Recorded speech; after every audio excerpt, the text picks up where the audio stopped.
Hey, what's up, guys? Today we're going to go over something a lot of people ask me, how do I find the right deal? So the first thing you want to look at when finding the right deal is what neighborhood do you want to invest in? Is this an area that's a growing area, what we call an emerging market? You can go ahead and Google emerging markets to kind of get a list of markets that are growing.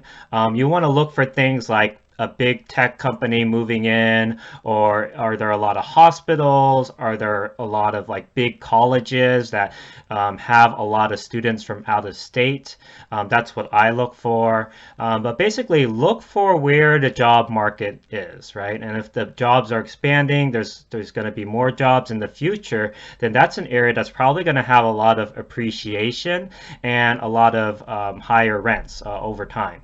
And real estate actually builds wealth in two ways, right? Not just the rental income and the cash flow that you get every month, but also the appreciation. And in fact, in a lot of states, especially like California or New York, the way people get wealthy in real estate is from the appreciation and not so much the cash flow. Although the cash flow is very nice, and then of course you can save money in taxes, take something called depreciation and all of that.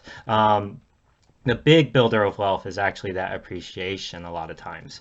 The next thing I want to talk about is how to actually calculate how much return you're going to be getting on this property.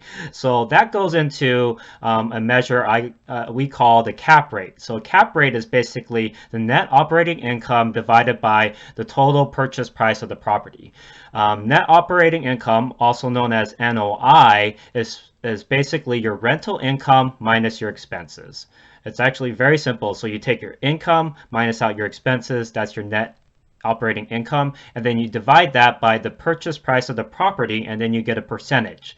So anything that's 7% or more is usually a pretty good cap rate. That's what I aim for, anywhere from like 7 up to 12% or more than that. Those are really good cap rates.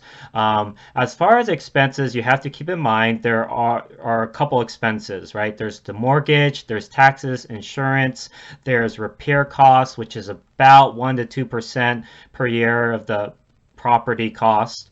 And then there's vacancies, and then HOA if you have that. So you have to factor all of that into account to come up with an accurate cap rate for your property. And like I said, if your cap rate's very high and you're in an emerging market, then that's probably a good deal to lock down.